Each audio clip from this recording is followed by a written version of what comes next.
আসসালামু আলাইকুম। প্রিয় দর্শক, আপনাদের সকলকে আমন্ত্রণ জানাচ্ছি। তাদের কোনো রেহাই নাই।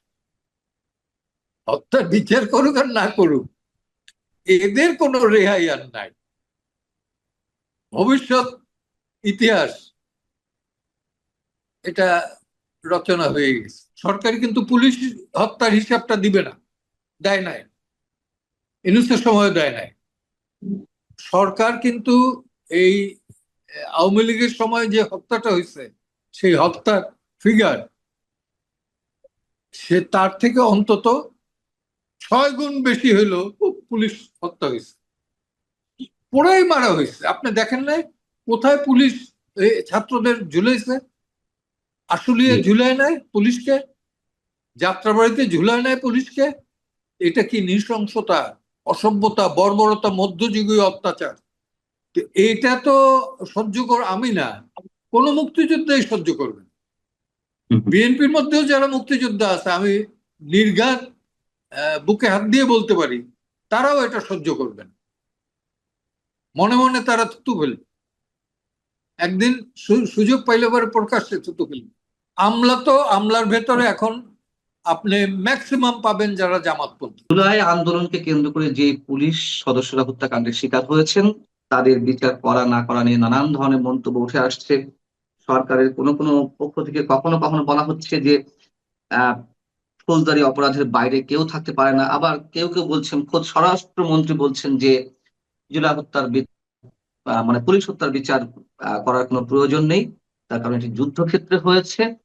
এবং তিনি সংসদে দাঁড়িয়ে কথাও বলেছেন, যদি পুলিশ হত্যার বিচার করতে হয় জুলাই আন্দোলনকে কেন্দ্র করে, তাহলে 71-এ আমাদের মুক্তিযোদ্ধারা যে রাজাকারদের হত্যা করেছে সেই রাজাকাররা এসে যদি, তাদের পরিবারের সদস্যরা এসে যদি দাবি করে, সেই মুক্তিযোদ্ধাদেরও বিচার করতে হবে। প্রথম কথা হচ্ছে, কেন মুক্তিযুদ্ধের সঙ্গে বারবার জুলাইকে তুলনা করা হচ্ছে? এবং দ্বিতীয় প্রশ্ন হচ্ছে, তার এই বক্তব্যের সঙ্গে আপনি কতখানি একমত? বিন্দুমাত্র একমত নয়। আমি প্রথমে আইনের একটা কথা বলি, ফৌজদারি অপরাধ কোনোদিন তামাদি হয়, এর কোনো লিমিটেশন নাই। ফৌজদারি অপরাধ এটা তামাদি হয় না। সেটা যদি আমি কাউকে খুন করি, আমি যেই হই, লাট সাহেব হই আমি, তারপর আমার বিরুদ্ধে সেই ভিকটিমের পরিবার মামলা করতে পারে, 20 বছর পরে হইল। তো সেটা বিষয় না, বিষয় হচ্ছে যে কারণে আমরা ক্ষুব্ধ ছিলাম ইউনূসের শাসন আমলে, সেটা হইলো যে তারা রাতারাতি চ্যালেঞ্জটা করে বসলো 71-এর দ্বিতীয় স্বাধীনতা, এবং প্রথম স্বাধীনতাটা তারা কি রিসেট বাটনে চাপ দিয়ে দিল। এইটা তো সহ্য কর আমি না, কোন মুক্তিযোদ্ধাই সহ্য করবে না। বিএনপির মধ্যেও যারা মুক্তিযোদ্ধা আছে, আমি নির্ঘাত বুকে হাত দিয়ে বলতে পারি, তারাও এটা সহ্য করবে না। মনে মনে তারা থুতু ফেলবে, একদিন সুযোগ পাইলে পরে প্রকাশ্যে থুতু ফেলবে। কারণ মুক্তিযুদ্ধ একটা মানুষের জীবনের এবং দেশের বেলা এর যে কত বড় অহংকার। আমার সবচেয়ে বড় অহংকার হইল আমি সময়ের শ্রেষ্ঠতম সন্তান এই কারণে যে মুক্তিযুদ্ধে অংশগ্রহণ করতে পেরেছি। মুক্তিযুদ্ধের একটা অঞ্চলের আমি সংগঠক ছিলাম, নিউক্লিয়াসের একটা অঞ্চলের আমি দায়িত্বে ছিলাম। তো এর চেয়ে বড় পাওনা তো আমার কিছু নাই। আমাকে যদি 10-12 রাষ্ট্রপতি বানায়, এই সম্মান রাষ্ট্রপতি আসতে পারে, যাইতে পারে, কিন্তু মুক্তিযোদ্ধা 71-এর মুক্তিযোদ্ধা 71-এই হয়েছে, সেটা আর যুগে যুগে বা বছর বছর বাড়বে না। অতএব এই জায়গাটায় আঘাত করা অত্যন্ত আমি বলবো নিন্দনীয় এবং গর্হিত অপরাধ। এ কারণেই কিন্তু আমরা প্রতিবাদ করেছিলাম। আমি অন্তত লাস্ট টাইম, আমার লাইফের লাস্ট ব্রিথ পর্যন্ত, শ্বাস পর্যন্ত, শেষ নিঃশ্বাস পর্যন্ত মুক্তিযোদ্ধাদের উপরে যে কিছুই আছে সেটা বিরোধিতা করবই, মুক্তিযুদ্ধের উপর আঘাত আসলে। জুলাই আন্দোলনে যে পুলিশ সদস্যরা হত্যাকাণ্ডের শিকার হয়েছেন, সেটি তৎকালীন সরকারি দল আওয়ামী লীগের পুলিশ বাহিনীর কারো কারো দ্বারা হোক, অথবা আওয়ামী লীগের কোনো অঙ্গ সংগঠন নেতা কর্মীদের মাধ্যমে হোক, অথবা এই আন্দোলনকে কেন্দ্র করে যে ম্যাটিকুলাস ডিজাইন ছিল সেই ম্যাটিকুলাস ডিজাইনের অংশ হিসেবে জঙ্গি আক্রমণের কথা আমরা শুনি, যারা আন্দোলন করেছে তাদের মধ্য থেকেও স্নাইপার রাইফেল ব্যবহার হয়েছে, এরকম তো অনেকের মুখ থেকে শুনেছি আমরা, এবং তার প্রমাণও কোনো কোনো ক্ষেত্রে পাওয়া গেছে। সেটি তৃতীয় কোনো পক্ষের মাধ্যমে এই পুলিশ সদস্যরা হত্যাকাণ্ডের বিচার হন না কেন, যেভাবে হন না কেন, তার বিচারটি হওয়া উচিত কিনা আপনার কি, আপনি একজন অবশ্যই senior উচিত। আমি তো আইনজীবী। আগাগোড়া বলে আসছি, আগাগোড়া কিন্তু আমি বলে আসছি যে আপনারা ছাত্র হত্যার কথা বলেন, মানুষ হত্যার কথা বলেন, কতজন পুলিশ হত্যা হয়েছে, কতজন, তার তালিকাটা দেন।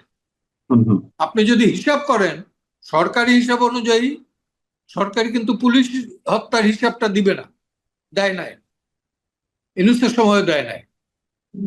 সরকার কিন্তু এই আওয়ামী লীগের সময় যে হত্যাটা হয়েছে সেই হত্যার ফিগার সে তার থেকে অন্তত 6 গুণ বেশি হইলো পুলিশ হত্যা হয়েছে, পোড়াই মারা হয়েছে। আপনি দেখেন নাই কোথায় পুলিশ ছাত্রদের ঝুলাইছে?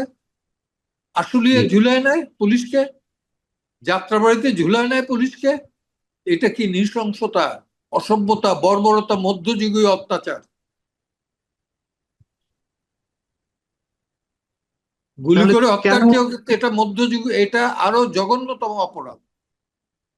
এবং এটা তো প্রমাণিত, যখন এই জুলাই আন্দোলনের নায়কেরা, নায়ক বলি আমরা, জুলাই আন্দোলনের নেতা বলি বা সাবেক ছাত্র সমন্বয়ক বলি, তারা এই বিচারটি চাইছে না, তার মানে তাদের মাধ্যমে এই হত্যাকাণ্ডের বিচার হয়েছে, এটা এখন ওপেন সিক্রেট যেটা বোঝা যাচ্ছে। নইলে পুলিশ হত্যার বিচার তারা চাইবে না কেন? যদি আওয়ামী লীগের পুলিশ বাহিনী অথবা আওয়ামী লীগ অঙ্গ সংগঠন নেতা কর্মীরা করে থাকতো, তাহলে তারা আরো দ্বিগুণ 10 গুণ আর জোরালো কণ্ঠের মাধ্যমে উচ্চারণ করতে যে পুলিশ হত্যার বিচার চায়। যেহেতু তারা এই বিচারটি চাইছে না, আমরা ধরে নিতে পারি এই হত্যাকাণ্ডের সঙ্গে ধরে নিতে তারা না জড়িত। পারি না, এটা তো তারা তাদের আত্মস্বীকৃত বহুত ভিডিও আছে, অডিও আছে, রাইট। ধরে নেওয়ার দরকার নাই। সিরাজগঞ্জের এনায়েতপুর না কোথায় যেন একটা ইসে 14 জন না 19 জনকে পোড়াই মারছে। একজন মহিলা কনস্টেবল, সে বলতেছিল যে আমি প্রেগনেন্ট, আমি অন্তঃসত্ত্বা, তাকেও মারছে। এরা কি মানুষ না অমানুষ? তো এবং অমানুষদের যদি বিচার মানুষের সমাজে না হয়, তাহলে সেই সমাজটা কিসের, জঙ্গলের না পশুদের? এবং এই জুলাই আন্দোলনের অন্যতম সমন্বয়ক বা সামনের সারি একজন নেতা তো কয়েকদিন আগে বললো যে এসআই সন্তোষকে আমরা পুড়িয়ে হত্যা করেছি, থানা লুট হ্যাঁ, জ্বালিয়ে রেখেছি, তারা প্রকাশ্যেই বললো। রাইট, এটা তারা আত্মস্বীকৃত খুনি।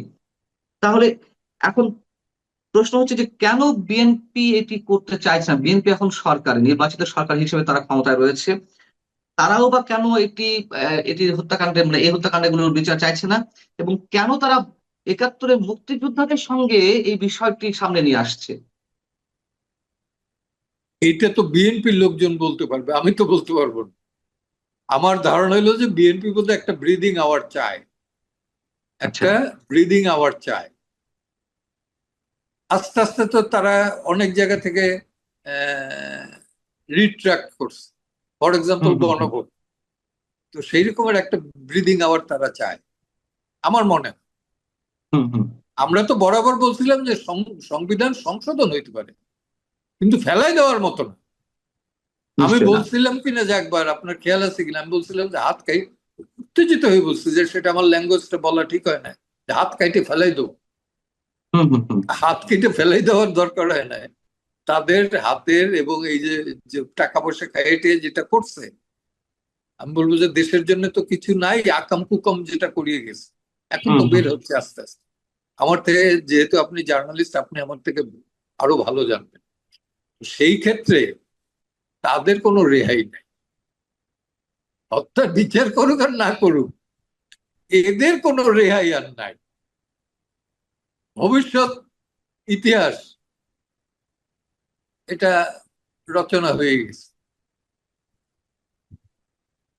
তারপরে আপনি বলছেন যে মানে জুলাই আন্দোলনকে কেন্দ্র করে যারা ষড়যন্ত্রের অংশীদার ছিল, ষড়যন্ত্রের মধ্য দিয়ে নানান ধরনের হত্যাকাণ্ড ঘটিয়েছে শেখ হাসিনা সরকারের পতনের জন্য, তাদের রেহাই হবে না, যে কোনো এক সময় বিচার হবে। হবেই না। আমি আপনাকে আরেকটা বলি, একটা ক্লু দিয়ে দিই। ট্রাম্প আসার পরে সে একটা জায়গায় বলছে নিজেই, ট্রাম্প, যে বাংলাদেশে দুইটা জায়গায় একটা অর্গানাইজেশনকে দেওয়া হয়েছে $29 মিলিয়ন, রাইট। মেইনলি অধিকারকে। এবং এই অধিকারের একটা ভিডিও আমি পাঠিয়ে দিতে পারি আপনাকে। সেটা হলো যে তার সেক্রেটারি এই এলান, হুম হুম। সাম এলান, সে বলছে কিসের এখন আর 71-71। আপনারা জেলে যাওয়ার পর আর কি, আপনারা যখন আচ্ছা। জেলে তখন সে এইটা বলছে কিসের 71-71। ওই জেডাই খান পান্নারে ধরে না কেন এখন? আচ্ছা, তাই নাকি? এটা তো আমার জানা ছিল না, এই ধরনের বক্তব্য হ্যাঁ দিয়েছে। হ্যাঁ হ্যাঁ। এবং তাদের আচ্ছা। দেওয়া হয়েছে $29 মিলিয়ন অ্যাজ পার ট্রাম্প। আর দুইজন অধ্যাপক, ঢাকা ইউনিভার্সিটির কোন দুইজন অধ্যাপক, তারা হুম এই হুম টাকাটা হুম। কোথায় খরচ করলেন জানা দরকার। অবশ্যই। আরো একটা দেই আপনাকে, অধিকারের 3জন ছিল কিন্তু এর উপদেষ্টা মন্ডলী। হুম। আদিলুর রহমান খান, ইয়ার আবরার। হাসান আরিফ ছিল অধিকারের প্রেসিডেন্ট, হুম। সিয়ার আবরার, হ্যাঁ, আর অসংখ্য এত ছিলই এসব। জি। আপনি ডক্টর ইউনূস সরকার কথা বলছিলেন যে তার নেতৃত্বে মুক্তিযুদ্ধকে আক্রান্ত করা হয়েছে, মুক্তিযুদ্ধের যে ইতিহাস বা আমাদের সামনের যে স্মৃতিচিহ্নগুলো সব ধূলিসাৎ করে দেওয়ার একটা ষড়যন্ত্র নিয়ে এসেছিল, রিসেট বাটনে প্রেস করেছিল। এখন তো আর ইউনূস সরকার নেই। এখন বিএনপি সরকারের সময় আমরা নানান সময় এই 1.5-2 মাসের মধ্যেই বেশ কয়েকটি বিতর্কিত বিষয় দেখলাম। সংসদে যুদ্ধাপরাধের দায়ে যাদের মৃত্যুদণ্ড হয়েছে তাদের জন্য শোক প্রস্তাব আনা হলো।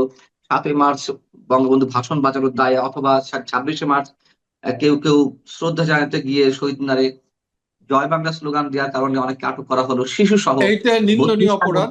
জয় বাংলা স্লোগান বা জয় বঙ্গবন্ধু বলা, এটা কাদের সিদ্দিকও বলতেছেন, লতিফ সিদ্দিকও বলতেছেন, আমিও বলতেছি। আর জয় বাংলা তো এও বলে, ওই ফজলুর রহমান, বিএনপির সংসদ, সেও বলে।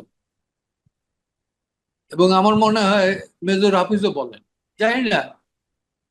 তো মুক্তিযোদ্ধা যারা, তাদের অন্তর থেকে তো জয় বাংলা স্লোগান এটা আপনি মুছে ফেলতে পারবেন না। এটা তো কোনো দলের স্লোগান না, এটা জাতির স্লোগান, মুক্তিযুদ্ধের স্লোগান, এটা মুক্তিযুদ্ধের স্লোগান। এই জন্য যারা এই করতেছেন, আমি ওই আমার অ্যাসোসিয়েটদের বলে দিচ্ছি যে এইভাবে কেউ যদি অ্যারেস্ট হয় তাদের বেইল চাবা, না চাইলে পরে হাইকোর্টে পাঠাই দেবো, দেখবো। লড়াই অনবরত চালাই দিতেছে, এটা মিডিয়া আসুক আর না আসুক। ডক্টর ইউনূস সরকার যা করেছে এগুলো তো নতুন করে বর্ণনার কিছু নেই, আমরা তো দেখেছি। সেই জায়গা কি, তো আমরা দেখলাম যে ইউনূস সরকারের বিদায় হলো যে কোনো ভাবে, কিন্তু এখনো এই কাজগুলো কেন ঘটছে? এখনো কি ইউনূস সরকারের প্রেতাত্মা হয়ে কেউ কেউ বর্তমান সরকারের অন্দর মহলে ঘাপটি মেরে বসে আছে? আছে তো, আছে তো, আছে তো, আছে, আছে। আচ্ছা। আমলার ভেতরে এখন আপনি ম্যাক্সিমাম পাবেন যারা জামাতপন্থী, হুম হুম। আমলাদের মধ্যে। পুলিশের ব্যাপারটা যেহেতু পুলিশের বিষয়, সেহেতু কিন্তু পুলিশের প্রতি একটা জায়গায় আমি বলি, পুলিশদের এইভাবে হেনস্থা করা উচিত না। এরাই কিন্তু প্রথম 25শে মার্চের রাতে তারা আত্মহতি দিয়েছে, দেশের জন্য শহীদ হয়েছে। এবং পরবর্তীকালে কিন্তু সেনাবাহিনীর চেয়েও পুলিশের অংশগ্রহণ ছিল বেশি।